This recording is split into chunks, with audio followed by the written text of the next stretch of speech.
just to give you an idea of what's going to happen over the next hour or so, 3/4 of an hour, we're going to hear from Annabel and Andy in a moment, and I'll introduce them properly in a minute. And then we're going to be treated to the global premiere performance of this work of genius that is indeed the Perth Writers Festival Twitter novella. So live here on stage, red carpet stuff, guys. In the world, actors, real actors over here waiting to perform the amazing Twitter novella for us this evening. And those actors are Vivian Glance and Peter Clark. And I'm not talking them up, it's going to be sensational.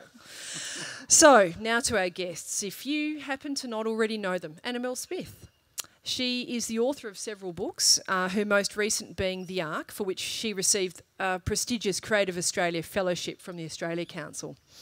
The Ark is set 20 years from now, during a post-peak oil crisis. The polar ice caps have melted, crops are failing, people are starving and freezing to death. Annabel's other books are Whiskey Charlie Foxtrot and A New Map of the Universe. Please welcome Annabel Smith. Thank you. My book's not as dark as it sounds either. And I love that you called it cli-fi, or realised you're in a new genre called cli-fi, which I hadn't heard either.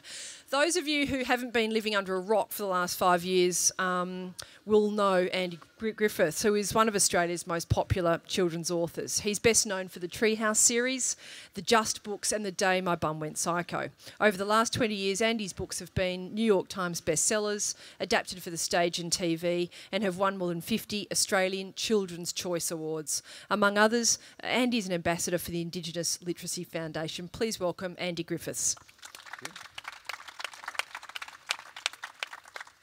Now, you guys might notice that I'm wearing L plates this evening. That's because I'm something of a Twitter novice. I'm a Twitter on L plates, a Twitter apprentice, a fledgling with a very quiet tweet. But on stage here, we have the writing world's king and queen of tweeting. And while they may be known to us as Andy and Annabel, tonight they've given me permission to call them King and Queen Twit. Yep, you said I could. Annabel. I don't remember that. Oh, how convenient, Queen Twit. Annabel, can you just perhaps kind of give us an idea, for those who aren't very familiar with the project, the PWF Twitter Novella project, just a rough description. Sure. So 50 authors were each invited to write 2 tweets to tell a whole story. So it is in some ways much like the game that you play where somebody writes the line of a story and then folds the sheet over and then another person writes the next line and you unfold the paper later and you have a page of gibberish. And this is not a page of gibberish. This is a page of genius. But there is a little bit of craziness that goes on with that kind of disconnect when different people tell parts of the story. And for those of you who aren't au fait with Twitter, a tweet is 140 characters, and by characters that includes letters, punctuation marks, spaces, and everything. So 2 tweets is not a lot to tell a story with. Okay, and did you know, Andy, who else you'll be writing with, or whose tweets would come before yours or after yours, or how it would work? No, we didn't have any indication of who the author of any of the tweets were. Yeah. So you were just responding to the content of what had come before. Whether you liked it or not. Yeah. You just had to go with it. Yeah, Right. yeah, that's part of the discipline. Okay. Did you, Andy, just staying with you, did you at any time think, this is actually going to be really quite hard and I'm not sure I'm really up for this? Or did your sort of nonsensical, poetry stuff and kind of plot twists just kind of lead pretty naturally to doing it? No, this is tough because, well, number one, Twitter has been a learning curve for me. It is a strict discipline of 140 characters, which is, 50 words if you're lucky. Although when I first started writing, I was a big aficionado of 50-word stories to try to tell a story beginning, middle and end in 50 words. Right. About 20 years ago, they were all the rage. I don't know if they're still going or the Twitter's replaced it. But I do think that when you shut down the parameters, you have to be very creative about how you can tell the story. So it actually helps. Yeah. But calling me King Twit, which is, I'm fine with that. Okay. But to think that I'm a good Twitterer is very misleading. Yeah. Because after a day of juggling words, writing a tweet for me is like torture. Because it's work. Yeah. You know, you've got to really choose those words. So no, I was very wary because I knew that when you just get people randomly writing anything that comes into their head, if you're down the end of that chain, you are in deep Twitter doo-doo. Thank you. So true. And that's some children here. I couldn't say it. But luckily I was the second person to tweet, so I had the. But even then, the opening was not clear to me what was really happening. No. I just saw the word cyclone and freeway. And freeway, and then I remembered the movie Twister, and the only thing I can remember about it is a cow flying around in the Twister, and so I thought freeway cyclone. He's got to get to the hospital, I think was the gist of it.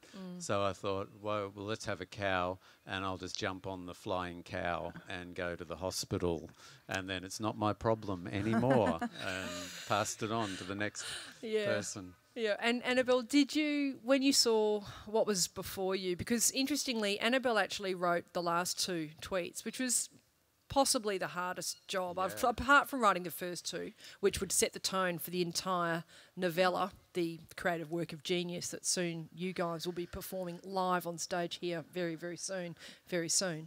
You know, how did you feel about being the last one, and what sort of responsibility did that bring?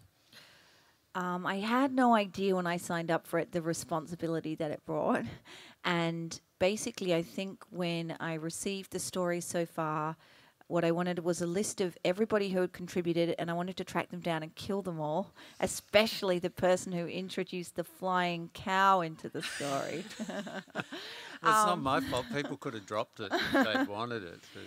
It was an intensely crazy story. I said it makes Kafka look like a realist novel, this story, as you will soon find out. And I actually ended up drawing a mind map. So I made a little diagram, and I wrote a list of the characters on one arm, and I had a list of the pop culture references on one arm, and then I had a list of the settings, and then I attempted to do a plot timeline, and then I sort of bracketed, dream sequence 2, dream sequence overlapping with reality. And so, I kind of to pull all those threads together, it actually was quite a challenge. It sounds like you tried to actually make sense out of what is only describable as total and utter anarchy. I did attempt to do that. I don't know if it was successful. Okay. Are you able to enlighten me a little bit about? Because I read it. I tried reading it 5 times, and I've only got the barest grasp of what's going on. Yeah, I mean, you've probably got so the best for you. grasp. These guys. Well, there was an alien baby, there was flying cows, there was a cyclone, there was a kind of psychotic doctor. But as for could I draw a line of the plot, no, because I attempted that, and it turned out to be impossible. Right. Yeah, an alien baby. There's a woman who, is pregnant, has the baby during the novella. There's also eating of a placenta. I mean, there's some unbelievable. I won't give it. No. But anyway, okay. Just briefly, Andy, can you talk a little bit about your relationship with Twitter? And you sort of touched on it before, but and I know we're talking about it in the context of it being great fun and silly, and this is this particular project. But in bigger terms, what does it do for your career, and how do you view it? Well, like I say, I have a mixed relationship to it. I think the great thing about it is you can get information out about literary events and about when books are coming out better than we've ever been able to do it before. So I think that's a real strength of it. where I do worry about it is where you get the people who are twittering 24 hours a day, apparently, on whatever comes into their heads. Right. And some of them are very funny. I mean, I think it depends on what sort of writer you are, whether your brain works fast or slow. Yes. And I would put myself in the slow category, in that, and I know this from attempting to do an acting course once. I was at a lecture and they said, oh, you know, it's really good to get some improv experience and you bring that into your writing. So I went along to the improv classes thinking this will be pretty easy because I do lots of presentations and I can do kind of stand-up comedy and I can appear reasonably quick-witted in the moment. So improv, no problems. But it was awful. And they would give me, you know, an imaginary object and say, you say what it is, and, you know, maybe it's a spade, maybe it's a gun, whatever. And I would stand there with the imaginary object in my hand and not know what to do. And I would be like, if you give me a week, I can really work this through and I'll come up with something brilliant. But the whole point of improv is to do it right now. And there is that certain immediacy in Twitter. So I retired hurt and injured and hurt from improv. And I thought, I'm a slow thinker. I like to try things over and over and over, and then I come to it. But there are brilliant one-liners. You know, John Birmingham, for instance, is a inveterate Twitter, and he'll come up with a beautiful angle just firing like that. But where it worries me, and Andrew Denton enunciated these concerns last year at Byron Bay Writers Festival, he said, you know, I don't have a Twitter account. I value my silence. I want long periods of quiet and calm. I don't want to be hearing what everyone's thinking all the time or being interrupted by a constant conversation. That interferes with my deep creativity. So I think, you know, there's not one right answer here, but you have to strike a balance and a certain wariness about Twitter and Facebook and lots. As a writer, you've got to, you know, things intruding on that writing space all the time. Sure. And the more I read about brain structure, the more it's saying thinking that we can multitask is actually a dangerous illusion. And so, yeah, I'll go on Twitter, put my information on, and then get out. Right. So you limit yourself in a way. You're not. Well, I have a natural limit because I'm just not that interested to keep track of what everyone's saying all the time. How about you, Annabel? I love it. I'm the opposite. Yeah. I mean, somebody sort of, when I first heard about Twitter, and I think the idea of Twitter that's in the media is Twitter's just a place where celebrities say what they ate for breakfast, and that's definitely what I thought. But then I kind of heard there was a bit of a community of writers on there, and I started to go on there and look around, and it does look like a foreign language when you first see it, but you kind of learn that language, and then I think it's lots of fun. I enjoy there is that sense of play with language because of the limits of the word count. There is a great sense of community among writers, and I think especially when you do work so often alone, it's lovely to be able to go online and say, even though I'm here alone in my room, there are other people all alone in their rooms doing the same thing, and we are a community. And so I enjoy that.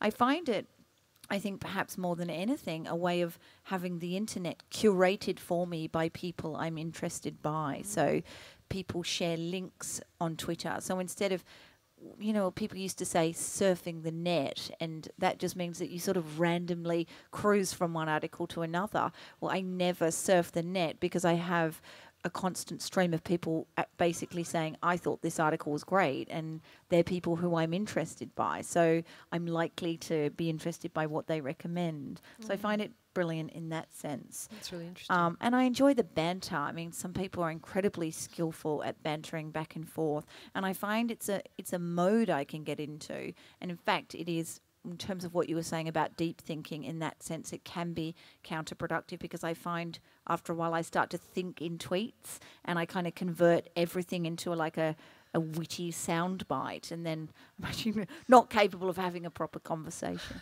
Is there a bit of a danger there? You know, that, like you say, that you're actually starting to think in another language almost. Yeah. You know, that it is really actually changing the way you think. Yeah, and I mean, what Andy was saying I think is really interesting, because there's all these studies coming out that are saying the internet is actually rewiring our brain and making us less capable of deep thought, and that's concerning, but it's also great fun, you know. So like everything, it has positives and negatives. Absolutely. In fact, I think someone once described Twitter to me when they were first... In fact, it may have even been you, Annabel, when you were describing Twitter to me when I knew absolutely nothing about it, as being a room full of people shouting all at the same time at you. Okay, so look, I think we're going to bring our actors on stage for the global premiere of the Twitter novella. On stage, Vivian Glance and Peter Clark, everyone. Give them a round of a hand, please. How are we going? How are we doing? Am I on? Am I? Hello. Hello. 1, 2, 1, 2. I'm in. You Are in? you? Am I in? Yeah, great. Fantastic. Marvellous. Are you all right there? I'm good here. Yes, You're you? all right there. I'm all right here. Marvellous. Okay, we're going to go.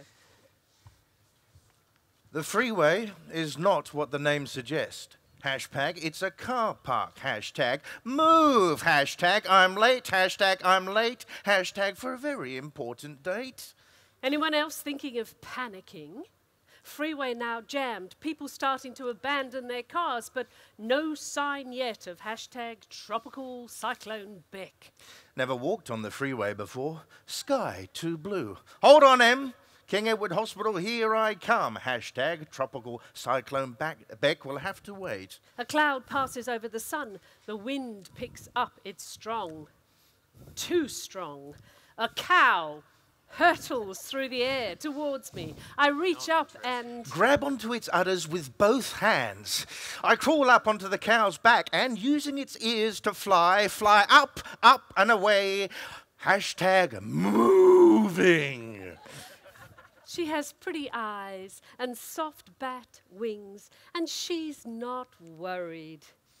I am.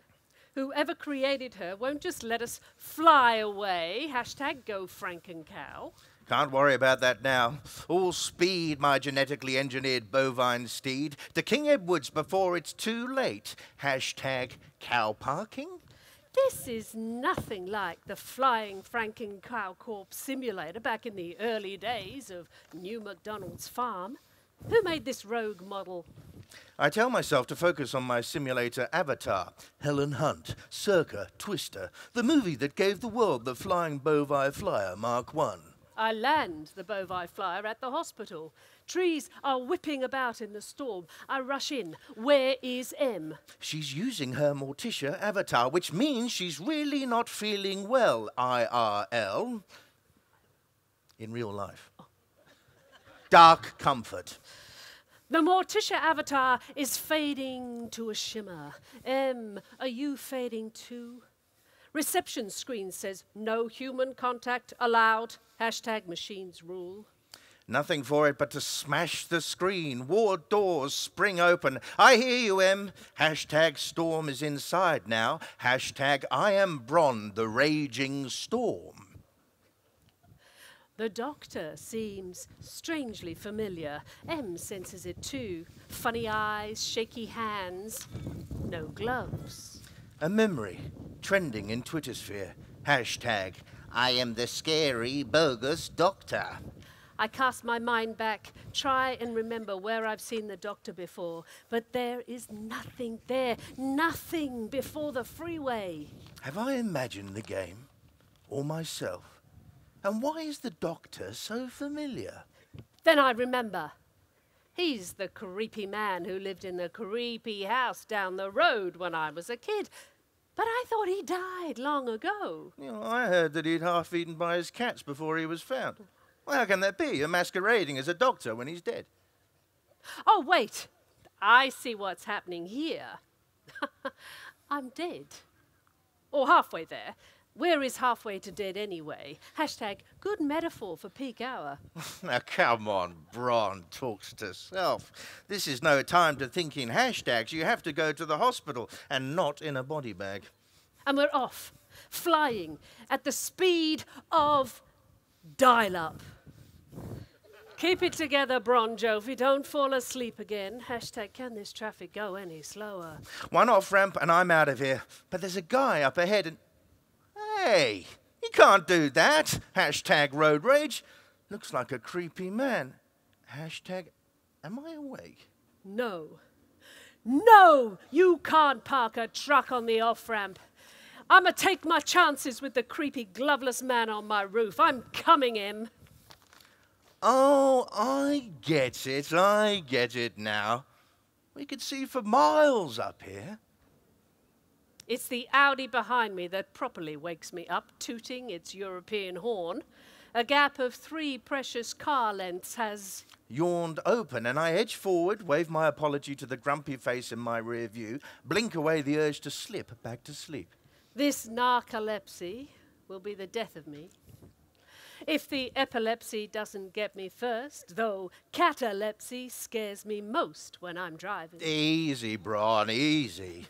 Plant your size 6 kitten heel to the floor. Think of him. A cyclone wouldn't stop her if the roles were reversed. Bang! Where did that panel van come from? The 70s? Is it the same one that belonged to Creepy Man? Hashtag if the van is rockin', don't come knockin'. Then I understand he's trying to get to M first. Holy Frankencow! I can't let this happen. I must hashtag cliffhanger. I back the tow bar into Sandman's radiator. Gush of steam and Kool-Aid coloured grasshopper juice in a perfect fountain, then... Phantom contractions begin in my belly. M's sympathetic nervous system always in sync with mine. Like the time... We hiccuped together after I snuck those champagnes, which you liked, didn't you? Hashtag simple pleasures. Sandman's car door opens. I see his blundies walk through the brightest green radiator regurge. Hashtag trying not to shit my pants. Hashtag I want to push. I've had enough. My story's stuck in traffic and radiator slime, and we need a hashtag plot twist. My kitten heel takes care of Sandman. And I grab hold of the tail of the cyclone in a Judy Garland moment and let it spin me up, and away until I fall at M's feet. Broncos? M's lips mouthing my name, her eyes, her smoky eyes, her luminous smile. She strokes me and her eyes. Hashtag I must be in heaven. Fall to my bloodied kitten heels and she cries, "What have you done? What have you done to the Sandman?" This is getting too weird. Feel like I'm trapped in a Peter What's-His-Name short story. Is this all an American dream? Hashtag what a carry on. The Sandman must be the morphine affecting her. M, please listen, I say. I have to tell you something. I'm pregnant, I say. At least that's what the little stick when I peed on it. But on the ultrasound, the fetus wasn't... Human. M, I'm sobbing now. She holds me. I don't know how it happened, but I'm going to be the mother of a bureaucrat. Hashtag mother of alien. I am an artist. I had hoped to add to the sum total of human happiness, but this... Hashtag suit in vitro. I'll have to start leveraging my value proposition and content marketing strategy. Help! I can't love this creature. M isn't holding me anymore. Her hands are on those sweet hips. Let me get this straight, she says. You've been unfaithful. With some suit and come crying to me. I'm on my knees, not for the first time. I had to, Em, to get the grant. Hashtag needed the money. Slut, says M. She has tears in her eyes, but perhaps they're from her contractions, which are coming more frequently. You... Tell me this now, when I'm about to have our baby. Mine can be ours too, twin mothers. Really? And your donor's name is? Look, none of that matters now. And this makes no sense. Hashtag this story makes no sense. The only thing that matters now is us, our family, and that money. The money that I left in the car. Oh, God! Anyone else thinking of panicking? I text the cow, and she's there immediately, pressing her warm nostrils against the glass. Then... I'm out of the 4th floor balcony. I tuck my knees in close, lean in, and we're soaring above the city, above the Swan, into hashtag Perth Fest. My teachers said I'd never amount to anything, but from this height, I can read the heavens and decipher the warnings above the hashtag Perth Fest. Odd shapes begin mothballing me, a sinister cloud of winged pigs zero in. Where's that flying cow when I need a backup bovine at hashtag Perth Fest? It's pure Star Wars for a moment. The trench scene, Bron solo, whooshing down Hay Street, bye pigs, and over the river, the freeway. The not-so-very freeway, swooping down low over my car to check the money and seeing myself through the windscreen, asleep again. Tongue in ear, wake up to cow cuddle and hot bonnet. Check the money, Hong Kong dollars, euros, US dollars, passports, all there. Ready. But at Franking Cow is nudging me for a reason. Something on the road. It looks like a, Traffic is moving. No more farting around with surrealist dreams. Time to slip into the fast lane of reality and make haste. Hashtag yay! Hashtag that awkward moment when you realise you're trying to drive with the handbrake up. Burning smell. Doesn't matter. Can still make it to hashtag Perth Fest. Meanwhile, Sand Groper nudges his EK out of town, away from the plastic cows of Cow Town, worried. Heads north. Some crazy shit from his girlfriend about flying and a baby. A King Edward? Where are her values? She used to be a feminist. A baby. Bronze or M's. Sand Groper plants his foot. The lump in his throat isn't last night's chicken. Man in this weather. FML. Fuck my life.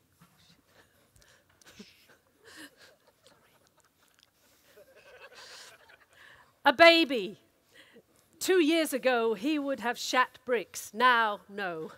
Bron is magic. Life is magic. Fat rain on the windshield. I'm coming, girl. Coming and going in this crazy bovine plot. I need an udder storyline pronto. And then milk it for all it's worth. Maybe a wild car chase, but that works better in the movies. Or maybe get back to that cool poetic image of the fat rain on the pane. Rain gathers on the windscreen, big, fat, milky drops. SG saw M as an enemy, but M is the one who can set them hashtag all free. SG can dream. A love so free. Not 2, but 3. And hashtag Milky Bar makes 4 or 5. Sandwiched between the mountains of Bron and M's. Hashtag creamy love. SG sees exit. And then I wake up. And I am in Perth. But not friggin' Perth, Australia. It's Perth and friggin' Scotland, and that's not all. They're calling me Ian, asking me what my ranking is. WTF's going on here? My name's not Ian. Shites, what new? And I said in my hashtag OzPerth dream, so bovine, you was there. M, you was there. SG, you was there. M said 008, you must rest. I drove to Glencoe with my deerhound Dram. I took my Beretta and lipstick out of the DB5 glove box, and out fell the programme for the Highland Cow Bovine Fling Fest. Sleet is icing the windscreen, Dram howls as we eject, joining Killer Kitten heels in frosty air. An indigo sky crowded with cows and pigs and M's voice. "You're off your head." She's right, this is daft. I must get back to Bron. Dram's Buick flies fast to hashtag on other Perth. Baby contest. M wins. She goes with SG. That's MSG. It makes Bron sick. Bronchitis. Babe in arms, Bron coughs the freeway to her Bratmobile. It splutters to life in sympathy. Wrong way. Go back, the only way is up. Bron and Babe hover above Perth, frightened, clinging close. Suddenly, from the baby's eyes, an unearthly glow previously unseen. Cows fall from the sky. People emerge from buildings to look upwards. With a voice everyone can hear, the baby begins to speak. Oh, we're halfway there. Oh, living on a prayer. Hashtag Bon Jovi. Hashtag proud mum. Hashtag kids got taste. Halfway where? Small baby in the sky. A guy yells to heaven, to crazy, to hashtag Perthfest. Hashtag good question. My name's Lucy Loser, the girl with kaleidoscope eyes. I'm at the turnstile, and yes, there are diamonds. Forever. Nothing is. Not even this. Need a tree and rest. Find Heritage Moreton Bay fig on hashtag Perthfest campus. Planted 1932 over body of hashtag dead cow. No. Workers told cut down over my hashtag dead cow. Text, FB, tweet, and they come in mobs, packs, herds to yell, moo, howl, hashtag Perthfest, vive la vache morte. The cow may be dead, but the festival's begun. A pending appointment with them at the Romeo tent. Dear Bron, always the realist. M says I have all the depth of a paddling pool. This from the emotional equivalent of a finger bowl. Hashtag keeping it real. Tree huggers mustering the press for photo op with felled fig. Hashtag more delays ahead. Must resist this PR temptation and reach M in time. For the love of books, let hashtag dead cow lie and rush to coffee kiosk before the next author session starts. Hashtag make mine a soy latte. Bron's chest lurched under the defibrillator. The paramedics shouted above the freeway chaos. Clear! The screen blipped. Bing! Nothing. Again, Bron levitated under the electricity and the wind. Then, on the screen of her heart, an M. Hashtag what the... A paramedic, let's call him Bon John Bovi, Jovi, fumbles between her legs. Slime oozes on asphalt. John catches the tiny creature. Hang on a sec. Bron thinks this wasn't in my hashtag birth plan. She raises umbilical with her teeth and Instagrams hashtag placenta before wolfing it down. Feeling ill after munching on alien placenta, hashtag might vomit soon. Alien baby looks like hashtag Julia Gillard. Asterisk wipes green slime off baby's face. Asterisk. Asterisk looks up asterisk. And enormous crowds gathered around me here at hashtag Perthfest. I'm an event at hashtag Perthfest. Please retweet if this is real. Favourite if... Oh, never mind. Bron felt her life leaking, heard horns honking and babies squalling, smelled crowds and cows, and knew... It was time to make the many singular... Insert web link to alternate universes site. Bon Jovi, she thought. And she sang, I realize this is real. She rises, arms reach, shaking legs become calm, and babe squalls. Cows, aliens, and love triangles jettisoned like freeway trash. Bron turns. What will she show us? What will I show you? What of ourselves are we willing to rip open in front of a hungry crowd? Haven't you seen enough? What will it take to sate this generation of narcissistic voyeurs? What more do they want? Ron's had her 15 minutes. 50 authors have had their 140 characters. The show's over. Go home. Did you learn nothing from the Wizard of Oz? There's no place like home. Hashtag Perth Fest. Thank you. Thank you. All right.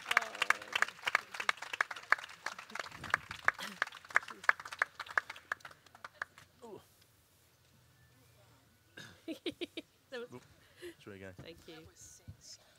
Oh, thanks a lot. Do you want to No, you'll sit up. That was you did not let me down. I talked it up and you guys rose to the occasion. Thank you. That really was wonderful. Everyone put your hands together again, please, for the amazing acting of Thank the world premiere of the Perth Writers Festival in Twitter Novella. Okay, we've only got a few moments left, about 5 or so minutes. Does anyone in the audience have any questions for either the contributors to the novella or the actors of the novella? I don't know if we've got a roving mic, but I'm sure we can just yell out if need be. Are there any questions at all? I guess I think think they're all we'll be stunned. lucky if we avoid prosecution. I can't believe that cow ended up getting milked. I mean, come on. How did you guys approach acting that? Because did you decide to take it into... what sort of process did you go through to come to that fantastic performance? You go. Okay. Here. Well, the first thing, we sat there in stunned silence for 5 minutes thinking, what have we said we're going to do? But I think, first of all, it was getting our tongues around the language. So it's like the reading out aloud of it was important, because when you're speaking like in tweets are meant to be read, not spoken. So it's finding that kind of the nuances in the language first, as well as the gymnastics of the language as well. Then we had to decide which of the hashtags we'd read, because of course everyone ends in hashtag PerthFest, and we just couldn't read every hashtag PerthFest at the end. So we chose the ones that we needed to read and the ones that we didn't. And then the next thing was, okay, you might have found or picked up that some of the tweets had a kind of genre style to them a little bit. So some of them had a bit of a fantasy style, some had a bit of a sort of film noir type of style to them. So we tried to pick up a little bit on those genres as well. And I think the final thing is we didn't overthink it. Because I don't think you can overthink it, really. Yeah. Don't think anyone did. Try and find any meaning. I was just thinking, as you were saying there, I wonder if we should have defined the genre and maybe set just a little more parameter. You know, someone's been murdered. This is the situation. It's a detective crime thriller. And because you could see it being wrenched this way and that way, and everyone fighting for control. So, What do you think, Annabel? I kind of like that aspect of it in a way, and I found it very interesting how the cultural references, for example, went from extremely lowbrow to really highbrow. I mean, you've got Peter Carey and Bon Jovi in the same story. I mean, how often does that happen? I kind of like that element of it in a way. And hearing it read, I felt like even though it did switch mood and genre abruptly, there was a kind of still a sense of flow to it, I felt. I mean, you brought a sense of flow to it. You did. Yes. You really did. I understand it so much better now. And I tried hard. I actually did get the feedback from one of the writers, Andy, that just following on from what you said, that they found it a little bit kind of discombobulating when some of the tweets, there were a couple of tweets that said things like, this story has no plot. And, you know, they found that actually kind of a little bit derailing. You know, I'm sure that wasn't the intention, but Is that sort of what you're saying Well, in a way the as well? actors could probably tell me this better, but I understand from impro there's offers made. You know, someone offers you something, and the correct thing to do is to take that and work with it rather than going, no, no. And that to me sounds like a blocked offer. Someone's trying to do something and someone's going, no, I don't want to do that. Yeah. I want to go here. So it's not flowing. Is that Yeah, in what impro, you they felt? always say yes. I think that lent Yeah. an interesting kind of meta level to it, though, because within the story, you had people commenting on the story. Yeah. Yeah. You know, we need a plot twist, and so there was this meta level, and there was also the meta level where we were referring to Twitter and we were referring to the Perth Festival in the story. And I found that I can see what you're saying. I don't think I would have enjoyed being the person who had to write the tweet after that's it, this isn't story it? has no plot. But yeah, that is a challenge. It is a kind of block. I mean, that was someone who actually had to then follow on from that. And I mean, those roadblocks were kind of opened up again fairly quickly, thank goodness. But did you guys ever, in the preparation, think that you might miss any of the tweets, or was it in your brief to read every single one? Were there some that were almost impossible to work with, or you made it look easy? I think the danger is to try and think too much about it as well, to a certain extent, because as Vivian said, we've spent a long time reading through it over and over again, and similar to what you were saying before, you can read it a number of times and try and make too much sense of it. So really, I mean, as actors, you have to try and work with what you've got, and to block it, and you can't really block it. You have to try and deliver the best way you can, and try and make some kind of sense and put some kind of flow in there. So I think we kind of got there, and there were times when we said, we even questioned at one point maybe mixing up so we actually had relevant sexes as well. And but then again, it suddenly turned into something again completely different, and it got away from what it is, which is a twitted story. So, so no, I think it works okay like that. And you know, I suspect you've belted out Bon Jovi a few times in the car because that really rolled off naturally. I can tell you. mainly in the shower. Yeah. Okay. Do we have any questions before we wrap up the session and thank all of our presenters very much? There is one. Oh, there's one over here. There are a couple of questions.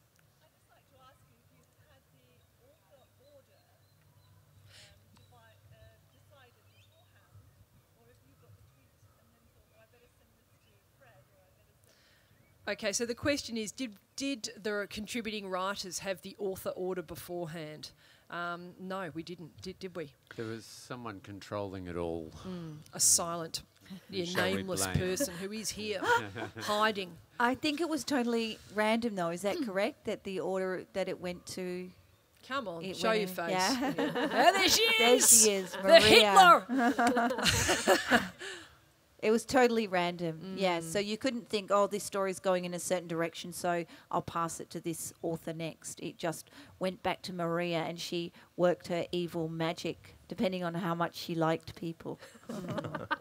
She pretended like she really enjoyed the process. I think there was a fair bit of chivying us along at some point. Any other questions? Did I miss someone? There's a question at the front. Oh, yes, please. Okay, so the question was, how long did the actors have to prepare that? Just 10 minutes ago, wasn't it? No. Just over a week ago. It's about a week, and we've Yeah. met twice in that week. That's amazing. 3 times, really. 3 times a lover. No, we met twice outside of sorry, here, yes, and then yeah, we yeah, met yeah, earlier on yeah. today to make sure that we hadn't changed anything. Yeah. So probably about 3 hours. Yeah.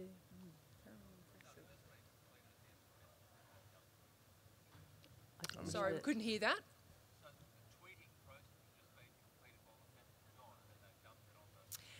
No, actually, I think it's okay for me to reveal that the tweets were written ahead of time, but they were published in a sort of a dribbled out fashion in a one or two per day over the period of the Writers Festival. 1 per hour, I think, was it? Oh, there you go. Yeah. Yeah. So they were written ahead of time. I mean, I think the organisers had to have some modicum of control.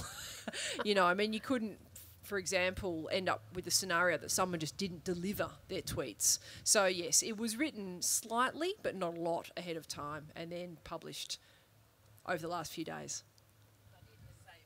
In the order in which they were requested. Okay.